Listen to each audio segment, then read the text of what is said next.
Assalamualaikum warahmatullahi wabarakatuh. Perkenalkan, nama saya Hairunisa. Saya di sini akan presentasikan tentang topik 6, data kuesioner dengan data primer.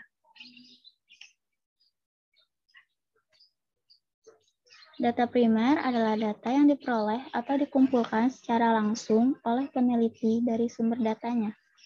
Beberapa teknik pengumpulan data primer antara lain observasi, wawancara, dan penyebaran kuesioner. Di sini ada data kuesioner.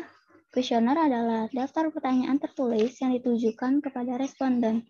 Jawaban responden atas semua pertanyaan dalam kuesioner kemudian dicatat atau direkam. Kuesioner merupakan metode pengumpulan data yang efisien bila peneliti mengetahui secara pasti data atau informasi apa yang dibutuhkan dan bagaimana variabel yang menyatakan informasi yang dibutuhkan tersebut diukur. Di sini ada uji-uji SPSS untuk data primer. Yang pertama ada statistik deskriptif, selanjutnya ada uji kualitas data. Di sini ada dua uji, yang pertama uji validitas dan uji reliabilitas. Selanjutnya ada uji asumsi klasik, uji regresi linear berganda, uji hipotesis. Di uji hipotesis ini ada dua uji, pertama uji T dan uji F. Selanjutnya ada uji koefisien determinasi. Di sini ada statistik deskriptif.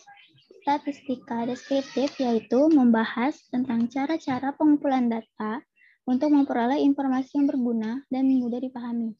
Dengan kata lain, statistika deskriptif adalah penggambaran data yang telah dikumpulkan. Banyak cara yang bisa digunakan untuk menggambarkan data. Bisa menggunakan tabel distribusi, grafik, diagram, atau dalam bentuk narasi. Selanjutnya ada uji kualitas data. Uji kualitas data adalah uji yang disyaratkan dalam penelitian dengan instrumen kuesioner. Tujuannya untuk mengetahui apakah instrumen yang digunakan itu valid dan reliable, sebab kebenaran data yang diolah sangat menentukan kualitas hasil penelitian. Di sini ada dua uji. Yang pertama uji validitas, yang kedua uji reliabilitas. Uji validitas merupakan alat uji yang digunakan untuk mengukur keakuratan data yang diteliti. Nilainya harus lebih dari 0,3, maka item pernyataan tersebut valid. Yang kedua ada uji reliabilitas.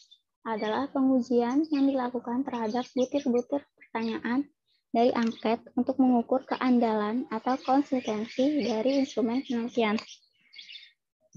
Nilainya harus lebih dari 0,6.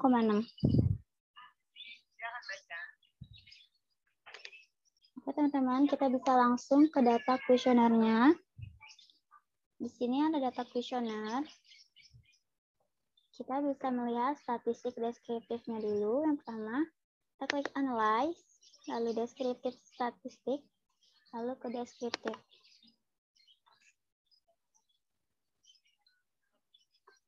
Kita masukin pertanyaannya yang mau kita uji. Klik OK.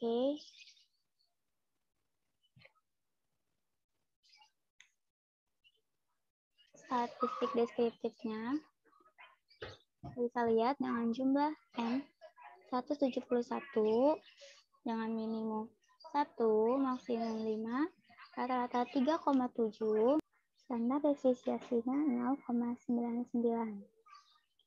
Oke, selanjutnya kita melihat validitasnya. Kita klik analyze, scale, reliability analysis. Kita masukin yang pertama, variabel pertama, to B. Kita lihat ininya, statistiknya. Kita centang scale if item delete. Kita klik continue, kita klik OK. Variabel pertama sudah. Kita lanjut ke variabel kedua.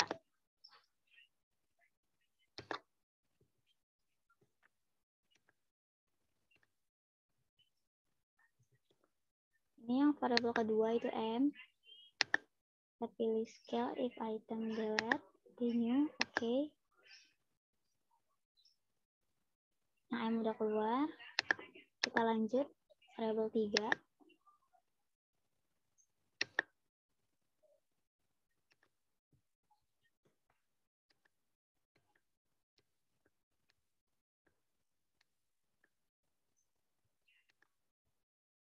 Ini variabel 3. Klik OK. Teman-teman, ini variabel 3 sudah ada.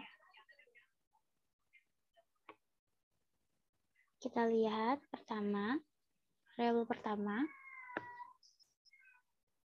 nilai corrected item total correlation-nya ini lebih dari 3, yang artinya variabel pertama itu valid. Sini kita bisa lihat variabel pertama itu valid.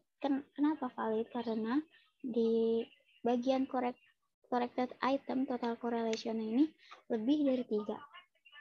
Di sini di PPT, di PowerPoint ada keterangan jika lebih dari 0,3 maka item tersebut valid.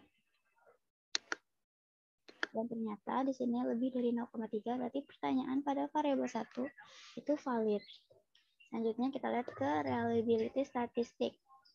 Kita lihat di kolom crawling batch alpha di sini 0,7 yang artinya reliable. Di sini ada keterangan lebih dari 0,6 pada tabel reliability statistik. Berarti disebut reliable. Oke, yang variabel pertama itu valid dan reliable. Selanjutnya variabel kedua di sini juga bisa disebut valid karena lebih dari 0,3. Selanjutnya 0,8 bisa disebut dengan reliable karena lebih dari 0,7, 0,6, lebih dari 0,6. Di sini ada 0,8. Jadi lebih dari 0,6. Selanjutnya variabel ketiga di sini lebih dari 0,3 semua. Berarti item yang ada di variabel 3 ini valid dan reliable statistiknya juga reliable karena lebih dari 0,6. Oke teman-teman, sekian dari saya. Wassalamualaikum warahmatullahi wabarakatuh.